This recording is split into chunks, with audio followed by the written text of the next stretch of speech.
قسەباسکردن لە سەربابەتی فیلم و سینەما و فستیڤالانەی کە لە هەرێمی کوردستان بەڕێوەچن جێگای بەیەخ و گرنگین و فستیڤالانە شیکەنی و دەوڵەتین و بەشداریکردنی فیلمی وڵاتانی تر و هاوشان لەگەڵ مایشکردنی فیلمە کوردیەکان و دروستبوونی چێبڕچێ لە سەرم بابەتە چەندین فستیڤال سازەگرێکی لەو فستیڤالانەی کە بەڕێوەچی هەشتمین فستیڤالی نێودەوڵەتی فیلمی کوردیە لە دهۆک کە لێوێ بەڕێوەچێت و تێدا و فیلمانە کە بەشداری کراون لەلایەن لیژنەی هەڵسەنگاندن و کاری لەسەر کراوە و دەستە بژێرەکری لەسەر فیلمەکان و نمایشەکرێن و بەپێی ئەو پرۆگرام و ڕێکخراوەی کە لە فستیڤالەکە هەژمار کراوە و کاری لەسەر کراوە بۆ شێوازەی کە بەڕێوە بچێت. مزانیاری زیاتر وەرەگرم لە سەر فستیڤالەکە بە میوانداری بەڕێز مەسعود عارف کە وتەبێژی فستیڤالە ڕاستەوخۆ لە دهۆکەوە لەگەڵمانایە. سڵاو لێبێم، کاتت باش. سلااف ئێوار باش. سپاس بۆ تۆ، سپاس بۆ بەشداریکردنت. ئەمەوێ زانیاری زیاتر لێ وەربگرم لەسەر چۆنێتی بەڕێوەچوونی فستیڤالەکە و کار و بەرنامەی فستیڤالەکە چییە؟ بێگومان گرنگیا vê filme vîstevalê wê çendê daye ku ev vîstevala rast e bi navê dihok e welê nîneriya hemû herêma Kurdistanê dikete ve ve dîsa jî giringiya wê em bînin ku vîstevaleka neteweyî ye an ku her çwar parçên Kurdistanê di nav xwe de wergirîte ve bi dirêjahiya salanên derbas bûyî ta gera heft û ev sala gera heşt ku ev vîstevala bi wê şûnas û nasnama netewayî ya Kurd hatiye niyasîn ji bo wê jî bûme vîstevaleka geleka giring e. زۆر باشە. کاک مەسعود، هەڵبژاردننی فیلمەکان یان کارکردن لەسەر وەرگرتنی فیلمەکان چۆن بۆ چۆن کاریان لەسەر کراوە؟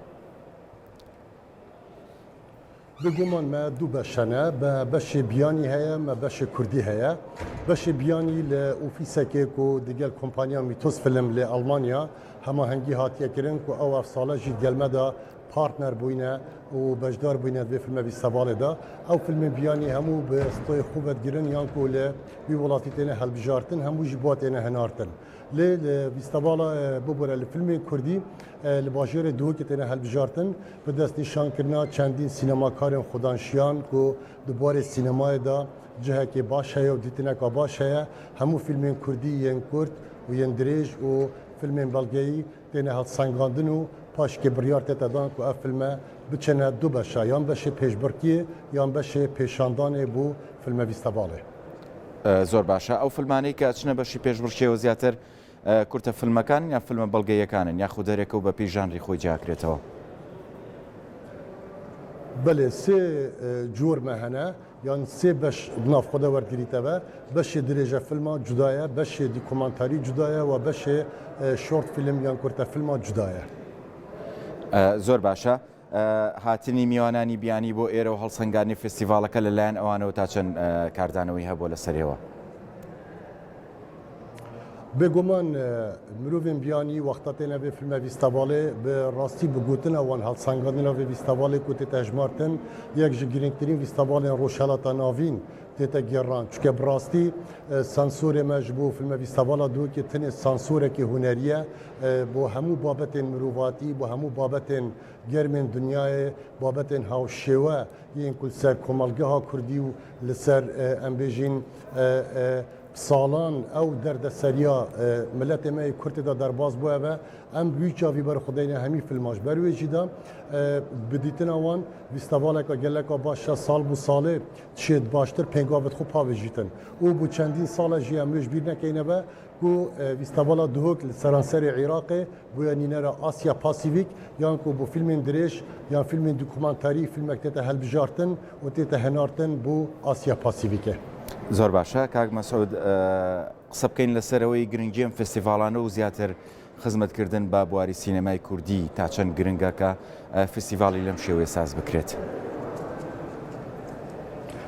بێگومان me behsa giringiya wê kireve duriyê şunas û nasnamê de lê duriyê dî da giringiya wê ew e ku salane em bînin filmên bi kwaliteka baştir, filmên bi astên baştir, filmên pitir diyar e ku babetên wê kîrtirin, babetên wê sînemayî tirin, derhênerên Kurd li her çwar parçên Kurdistanê li diasporayê mandibûneka mezin kêşin wekû xewnekê lê hatiye کو فیلم و بجدار ببیته و دو فیلم فیستیوالی دا جبونامه جی خونه کو امسال بسال ببینین آست فیلم کردی لآسته که باش و لآسته که جهانی ها فیلمتین نشاندان از مینا که بچوک بیجم کو دو فیلم ده بش پیشبرکی دانه فیلمین دریجن کردی افر دو فیلمت افساله دا بو گلک فیستیوال دنیای چویا و گلک فیستیوال دنیای دا جهه که باش گرتیا و بچابه که ریز گرتین الوا فیلم هاتیا نیری زۆر باشە چەند فیلم تێیدا بەشدارە و چەند ڕۆژەخایەنە فستیڤالەکە فیستیوالەمە ji 15 یان ev dest pêkireve ta 22 de berdewam bîtin. Filmên bejdar di nava filma fîstevalê da 94 filmat navxwe de wergirîtin. 45 film filmên Kurdî ne bi beşê pêşbirkî û beşê pêşandanê we 49 film filmên biyanî ne bi beşê pêşbirkî û beşê nîşandanê. زۆر باشە دەست خۆش سپاس بۆ بەشداریکردنت لە کاتمان گرتی ئەزانم کە زۆر سەرقاڵیت و ئەتوێ کارەکان بەڕێ بکەیت سپاس بۆ تۆ بۆ بەشداریکردنت